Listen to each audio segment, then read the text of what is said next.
Bonjour les amis, j'espère que vous allez bien. C'est parti pour une guidance sentimentale, pour voir quelles sont les énergies du moment, ce qu'il va se passer bientôt ou plus tard quand vous tomberez sur cette guidance dans votre vie. Nous avons la trahison, la naissance, l'amour puissant et la paix. Apparemment, après une relation où il y a eu une certaine trahison ou alors une blessure de trahison, on s'est senti trahi. Il y a la naissance d'un nouvel amour puissant qui nous mettra en paix. D'accord ? Et cette relation va nous permettre d'évoluer. On est en tout cas dans une progression, on avance, on a envie de construire quelque chose de sérieux, une relation sérieuse dans laquelle il n'y aura plus de trahison. Ce sera une relation de confiance. On sera en paix. D'accord ? On n'aura pas peur des trahisons. On n'aura pas peur d'avoir de l'infidélité. C'est une relation vraiment qui donnera naissance à un sentiment de paix. Et c'est vraiment un amour puissant qui vous permettra de progresser.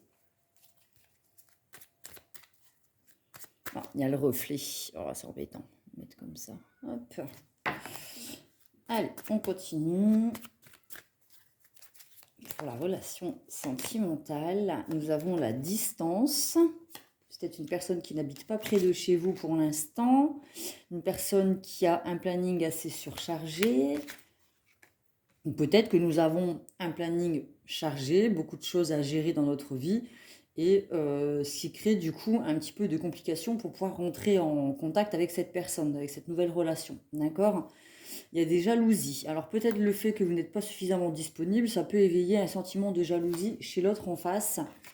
Mais il va y avoir un changement. On voit que cette personne, elle quitte un lieu pour rentrer dans un nouveau. Donc ça peut être aussi un ancien schéma pour aller vers quelque chose de nouveau. D'accord ? Un nouveau mode de fonctionnement. On cesse d'être dans les illusions aussi peut-être. On met de la distance avec ce sentiment de jalousie, d'illusion et de trahison, et on va vers un changement. En tout cas, j'ai vraiment la sensation que lorsque cette nouvelle relation puissante et de confiance se met en place, on change un ancien mode de fonctionnement en fait, dans lequel il y avait des jalousies, une personne qui était beaucoup surbookée, qui avait beaucoup d'activités. Et ça crée des jalousies, en fait, ça crée comment dire, des tensions dans les anciennes relations. Et on sait qu'on a un changement à opérer, en fait, si on veut pouvoir s'investir dans la relation et progresser, en fait. Ensuite, nous avons le travail, du prix, héritage, femme et justice divine. Concernant le travail, il y a des personnes qui sont peut-être dans des énergies tierces qui ont des jalousies sur vous et qui vous empêchent d'avancer, d'accord ? Ou alors peut-être elles se déchargent beaucoup sur vous, ce qui crée du coup un surbookage, je sais pas comment on dit. Enfin voilà, ça crée une surcharge de travail pour vous. Et en fait, peut-être qu'on vous fait des fausses promesses, en fait, hein. On vous promet une certaine évolution dans votre travail. Mais en fait, c'est de la duperie, hein, d'accord ? C'est des fausses promesses. Donc, on vous fait croire on vous promet une augmentation, et tout compte fait, ça reste de l'illusion, et c'est juste pour vous embourber et permettre à votre entourage professionnel de se décharger sur vous, d'accord ? Mais faites attention, c'est de la duperie et de l'illusion, d'accord ? Mais en tout cas, au niveau de votre féminine, c'est-à-dire de votre intuition, vous savez qu'il va falloir opérer un changement, mettre de la distance dans cet emploi, dans cette façon de faire, en tout cas au travail avec vos collègues ou votre chef. Mais il y a une justice divine qui est à la clé, d'accord ? Vous allez peut-être quitter cet emploi pour une progression et du coup, vous allez vous faire justice vous-même. Et il y aura quelque chose de positif derrière, au niveau professionnel. Donc au niveau sentimental, il y a une nouvelle relation qui arrive dans votre vie qui est basée sur la confiance, d'accord ? Qui va vous permettre de vivre en paix sereinement et de progresser en amour.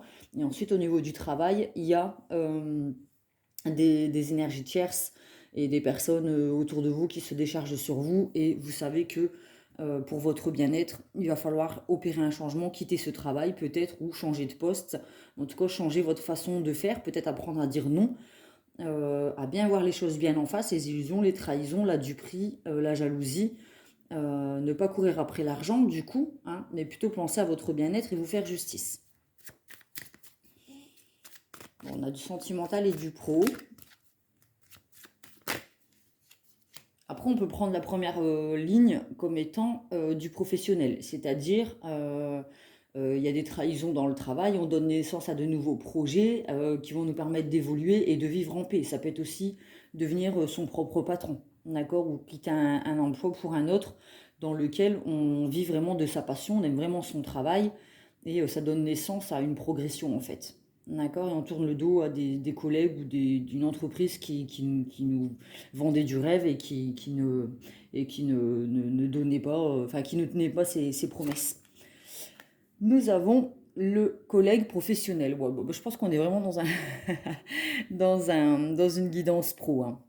J'avais dit sentimental au départ, après vous pouvez prendre la première ligne pour du sentimental, vous verrez bien. Mais là j'ai vraiment l'impression qu'on a une guidance pro. D'accord?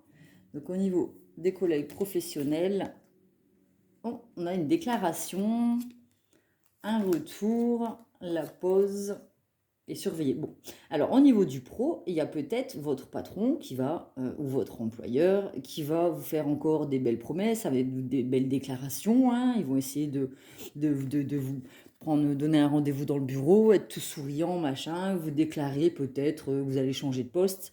Ils veulent à tout prix que vous reveniez, hein, avec le retour, mais pensez à faire une pause, à bien réfléchir, hein, à bien peser le pour et le contre, et à surveiller aussi de près, de loin et de près, si les intentions sont bonnes ou pas. D'accord? Nous avons l'hiver, désespoir, lieu de vie, l'annonce et la rupture. Bon, effectivement, je pense que vous allez être suffisamment clairvoyant en fait et prendre suffisamment de temps avant d'opérer ce retour. Vous savez en fait que ça ne vous amènera pas quelque chose de positif et vous allez annoncer clairement la rupture du contrat, en fait, rupture conventionnelle. Mais en tout cas, vous allez quitter ce lieu de vie. En fait, peut-être que vous allez aussi opérer un déménagement pour vous rapprocher d'un nouveau travail cet hiver. Ça va peut-être être compliqué, mais vous savez que c'est quelque chose de positif pour vous en fait. Donc il y a bien une rupture de contrat au niveau pro. Pour certaines personnes, n'oubliez pas, c'est une guidance générale. Elle ne parlera pas à tout le monde. On va voir sur quoi nous avons besoin de travailler au niveau de notre âme pour opérer ces changements et faire les bons choix. Peut-être que vous allez rester dans cet emploi, mais être beaucoup plus froid aussi au niveau des... Enfin voilà, apprendre à dire non et à dire stop. Et, en tout cas, il y a du changement qui se profile et vous décidez de ne plus être dans l'illusion et de voir les choses telles qu'elles sont en fait. Et de ne plus croire aux belles promesses. Pour moi, il y a un changement, une rupture conventionnelle qui va être signée en fait. Alors, la mort. J'apprends que toute fin n'est qu'un commencement. Bon, bah effectivement, je pense que la fin de ce contrat annonce un début d'un contrat, une nouvelle aventure professionnelle. Il y a la culpabilité, je me libère de toute croyance qui n'aide pas mon âme à évoluer. Peut-être que vous doutez de vos compétences pour vous mettre à votre compte ou pour faire une demande de nouveaux postes à responsabilité. Il y a besoin de retrouver confiance en vous, hein. On avait l'histoire de la relation de paix, de sérénité. Il y a besoin de retrouver confiance en vous, en fait, pour oser fermer une porte pour en ouvrir une autre. On avait la carte du changement avec une personne qui sortait d'un lieu pour rentrer dans un nouveau.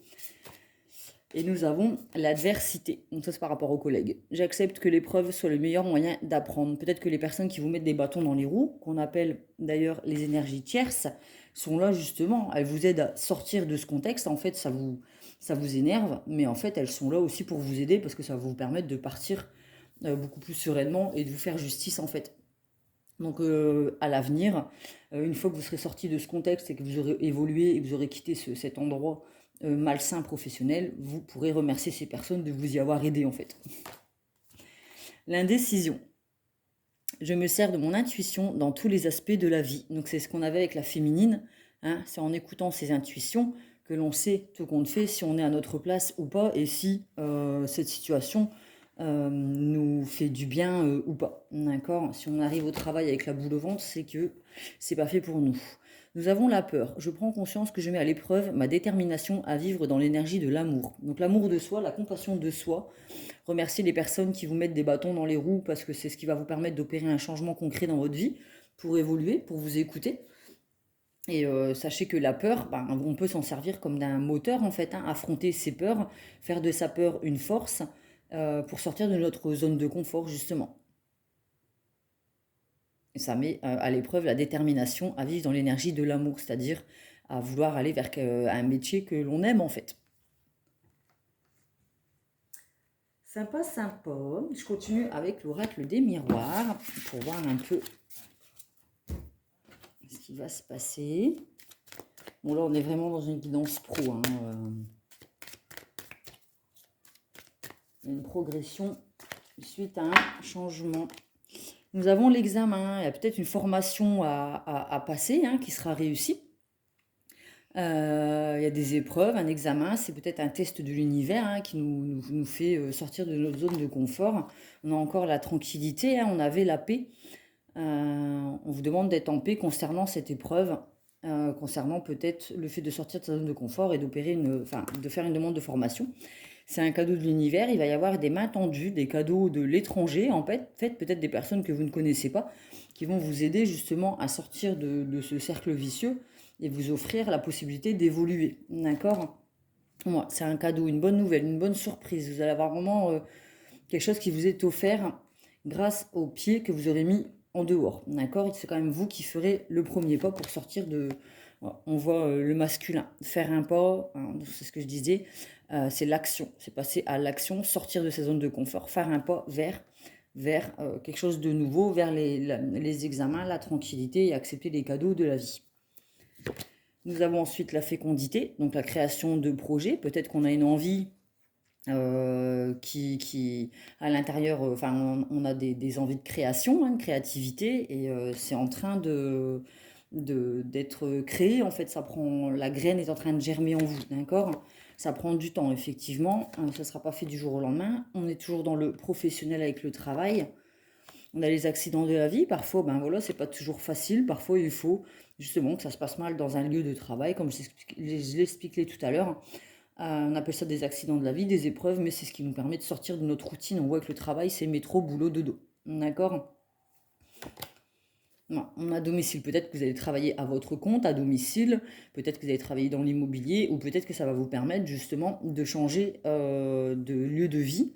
Et de pouvoir aussi, comment dire, si on considère que la maison c'est son soi intérieur, ça va vous permettre de nous le remplir et de nous le meubler mieux, en fait, d'avoir un mieux vivre en soi, à l'intérieur de soi, mais aussi à notre domicile, en fait, sur notre lieu de vie. Nous avons les discussions, la correspondance, la séparation, le carrefour et le changement. Donc effectivement, on en revient encore au changement. Après des discussions, peut-être une rupture conventionnelle, on finit par envoyer sa lettre de démission. Hein. Donc il y a une séparation, effectivement, puis une nouvelle décision, un nouveau chemin qui se présente à nous et on décide d'opérer ce changement. Donc on a les 4 saisons, donc on a encore le temps. C'est un nouveau cycle qui démarre, une nouvelle saison, quelque chose de nouveau. D'accord ? Ça peut être entre maintenant et l'hiver, d'accord? Entre maintenant et l'hiver, puisqu'on avait la carte de l'hiver. Ça peut vous faire peur, vous mettre dans une espèce de désespoir, en disant mais qu'est-ce que je fais? Je quitte un emploi, comment je vais payer mon loyer? Voilà, peur de l'avenir. On avait la carte de la peur tout à l'heure. Donc là-dessus, il va falloir faire de vos peurs une force et oser opérer ce changement en fait pour évoluer dans votre vie professionnelle. Mais évidemment que tout changement fait peur. Hein. C'est humain, c'est normal. Je continue avec le Light Seer Tarot.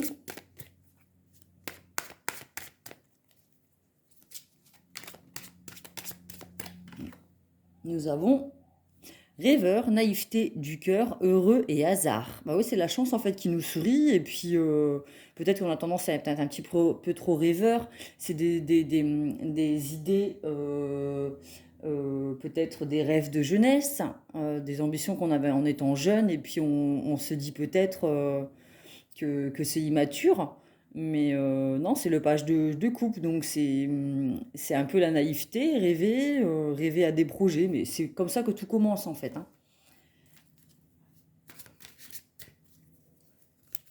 Peut-être qu'on rêve à un avenir nouveau, hein, justement.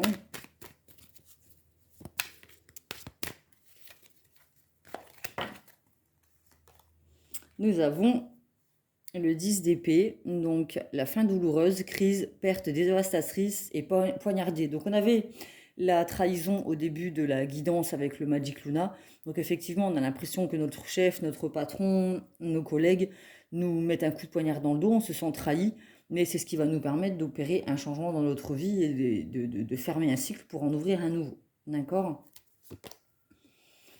Introspection, méditation, trouver le guide en soi, ermitage et blessure, pardon. Ouais. Donc on a l'ermite, donc il va y avoir un temps de pause, en fait, un temps peut-être de chômage entre un emploi et un autre. Et c'est un moment dont vous aurez besoin pour aller au plus profond de vous-même, pour aller chercher qu'est-ce qui vous donne envie d'avancer et qu'est-ce que vous avez envie de créer de nouveau dans votre vie. D'accord? C'est un temps de pause, un temps de solitude où il y a besoin d'aller chercher au plus profond de soi qu'est-ce qu'on a envie de mettre en place dans notre vie. Nous avons le 6 de bâton, pessimisme, désaccord et manque de reconnaissance. Ben ça, c'est ce que l'on a dans son travail actuel. C'est ce qui nous fait aussi nous sentir dans un sentiment de solitude. On a l'impression d'être trahi, de ne pas être reconnu à notre juste valeur. Et du coup, on a l'impression que notre cerveau, en fait, il fuit un peu cette réalité dévastatrice de trahison, ces énergies négatives dans notre travail. On a besoin, en fait, de s'évader de tout ça pour tenir le coup, en fait. Nous avons le 10 de bâton, assumer le poids, le fardeau et les obligations. Ouais, effectivement, on a l'impression de porter le poids de tout le monde, en fait, hein. Tous les collègues nous surchargent, nous surchargent, nous surchargent. On a l'impression d'être un âne, en fait, et de porter le poids des obligations des autres. Et là, ça devient plus possible humainement à supporter, en fait, hein. J'ai l'impression qu'on est quand même au bord du burn-out, hein, au bord du ras-le-bol, au bord de l'explosion. Et c'est quand même des énergies qui sont super lourdes à porter, en fait, au niveau professionnel actuellement. Nous avons la lune, les secrets, l'intuition, les mystères, les rêves et l'illusion. Donc on a l'impression qu'on est en train de se noyer, en fait, dans des eaux troubles. Et il y a besoin d'écouter ces intuitions qu'on avait tout à l'heure avec la féminine, hein, les intuitions. D'écouter les intuitions qui correspondent à la lune pour pouvoir remonter à la surface et revenir à quelque chose de lumineux, en fait. Là, on a vraiment l'impression qu'on est en train de se noyer dans un emploi qui ne nous convient plus. Donc là, il y a besoin de voir l'avenir, en fait, hein, de commencer à se projeter, de commencer à planifier quels choix nous avons, quelles sont les possibilités qui nous sont offertes pour pouvoir sortir de cet engrenage. Nous avons le roi d'épée, donc nous avons la manipulation, la rigidité, le contrôle et le froid. Donc voilà, on veut vraiment sortir de cette entreprise, de cet emploi qui ne nous permet pas de nous épanouir, en fait, hein. Il y a des personnes qui sont assez hautaines, qui sont rigides, et il y a une espèce de contrôle et de froideur, en fait, hein, qui pèse sur nos épaules. Et il y a besoin de sortir de ça. Donc là, nous avons les amoureux. Donc là, c'est le choix, la dualité, la relation amoureuse et les âmes sœurs. D'accord? C'est aussi faire ce que l'on aime et aimer ce que l'on fait. D'accord? Donc là, on veut pouvoir vivre de notre passion et trouver un travail dans lequel on s'épanouit et pour lequel on se lève le matin de bonne humeur, en fait, hein, et pas le cœur lourd, en fait. D'accord? Voilà, on a la papesse, la grande prêtresse, donc la clairvoyance, l'intuition spirituelle et l'introspection. On a encore avec l'ermite, l'introspection, il y a besoin de faire une pause, peut-être poser une semaine ou deux de congé pour réfléchir à votre avenir, en fait, à voir ce que vous pouvez mettre en place concrètement pour sortir de ce contexte. Il y a besoin d'écouter votre intuition. On voit qu'elle a les yeux fermés, mais ils sont ouverts, d'accord? Elle a le troisième œil qui est illuminé, le chakra coronal qui est relié aux énergies, enfin l'intuition. On voit que c'est une personne qui se tait, hein, on voit qu'elle a la gorge nouée. caché. C'est une personne qui ne parle pas. Il y a besoin vraiment de se retrouver avec soi-même pour se reconnecter à sa propre âme et voir qu'est-ce qui pourrait nous faire du bien, en fait, vers ce vers quoi on veut aller. Là, j'éviterai d'agir sous le coup de l'impulsion. En fait, n'attendez pas d'être au bout du rouleau pour prendre une décision hâtive dans l'impulsion et faire une erreur. D'accord? Là, on nous parle vraiment de prendre le temps, revenir à soi, faire une introspection, réfléchir à ce que l'on pourrait mettre en place, planifier les possibilités et les choix dans l'avenir, faire ce choix et choisir quelque chose qui correspond à notre bien-être, en fait, notre sérénité et notre paix. D'accord? Je vais tirer des cartes pour communiquer avec les défunts, au cas où nous avons un message à entendre d'un guide, d'un défunt, de l'au-delà, d'une âme qui n'est pas encore désincarnée mais qui a peut-être quelque chose à nous dire, et qui n'habite peut-être pas très près de chez nous. Alors nous avons « Oui, je vais bien ». Que tu t'intéresses à moi et que tu demandes de mes nouvelles me fait chaud au cœur. Je suis bien là où je suis. J'ai compris que j'avais quitté le plan terrestre et j'avance dans ma conscience spirituelle. Je suis avec vous en pensée. On a une personne qui nous rassure sur le fait qu'elle va bien et qu'elle est avec nous. Nous avons la lecture. Je te suggère de poursuivre tes recherches en faisant des lectures spirituelles. Si tu es à l'écoute des signes, tu entendras mes paroles à travers ces livres. Et sache que lorsque tu te plonges dans la lecture, cela me nourrit aussi. Ça peut être aussi, avec l'ermite et la papesse, c'est peut-être aussi prendre du temps pour effectuer des lectures, en fait, acheter des livres qui correspondent au bien-être, à la confiance en soi, l'estime de soi, changer de travail, quelle formation faire. Ça peut être ça aussi, le message, en fait. Documentez-vous sur les possibilités d'aller vers quelque chose de mieux et aussi peut-être des livres qui parlent de développement personnel, en fait. D'accord ? Voilà. Faire la paix. Ne vois-tu pas que toute l'énergie que tu gaspilles en te culpabilisant ainsi, on avait la carte de la culpabilité en plus tout à l'heure. Je t'en supplie, fais la paix avec cela. Là où je suis, je comprends bien plus de choses que de mon vivant, alors fais-toi plaisir, utilise plutôt cette énergie pour prendre soin de toi. Peut-être qu'on se culpabilise d'avancer dans notre vie, qu'il y a besoin de faire la paix, et peut-être, j'ai l'impression que faire la paix, c'est signer cette rupture de contrat, en fait, c'est partir en paix, en fait, continuer de cheminer en paix, c'est aller vers la paix, s'octroyer la possibilité d'avoir un travail dans lequel on est en paix, en fait. D'accord? C'est aller vers de nouveaux horizons. En fait, là, on a l'impression dans le sombre. Il y a tous les épis de blé qui nous empêchent de voir la lumière et l'avenir. Et il y a besoin, en fait, de se dire, bon ben voilà, je me pardonne. J'ai accepté la surcharge que mes collègues me mettaient sur le dos sans dire un mot. J'ai pas su dire non, je suis nulle. Je me dénigre moi-même. Il y a besoin de se pardonner que, ben voilà, pendant cette période, vous avez été faible, vous n'avez pas su dire non. C'est pas la peine de vous auto-flageller pendant 107 ans. Il y a besoin de vous pardonner et de dire, ben voilà, maintenant, j'ouvre l'avenir, je regarde vers l'avenir, les possibilités qui s'offrent à moi et je me donne la chance de sortir de ce contexte, en fait, et de voir l'avenir. Vraiment. Mais il y a besoin pour cela d'opérer un changement, de faire la paix avec son passé et de s'octroyer le droit de faire quelque chose de mieux, en fait, de devenir quelqu'un de plus important, de quitter un lieu de vie ou de travail qui ne nous correspond plus, en fait. D'accord? On a le droit. Et comme je disais, la culpabilité, la peur et le manque de confiance en soi sont des sentiments qui nous empêchent d'évoluer, en fait. D'accord? Il y a besoin de se pardonner pour ne pas avoir eu la force de dire stop auparavant. Mais voilà, tout est parfait, c'est que c'était maintenant, c'est maintenant que ça doit être fait, c'est que c'est le bon moment. D'accord? Donc voilà, il y a peut-être besoin d'être à bout, en fait. Alors je ne vous conseille pas d'agir au bout du bout et dans l'impulsivité, mais voilà, parfois on a besoin d'aller jusqu'au bout du chemin pour mieux remonter, en fait. D'accord? C'est ce qu'on a avec la Lune. Il y a besoin d'aller au plus profond, hein, toucher le fond pour se dire, bah là, je ne peux que remonter, en fait. Il faut que je mette un coup de pied au sol pour remonter à la surface et dire stop à cet engrenage malsain fait de trahison, d'illusion et d'abus, en fait. Donc voilà, j'espère que cette guidance vous a plu, qu'elle vous aura apporté des réponses et vous permettra de mettre en lumière votre avenir et de faire les bons choix professionnels pour vous le plus rapidement possible, je vous le souhaite, en tout cas cette année. Je vous fais des gros bisous et je vous dis à bientôt, prenez soin de vous.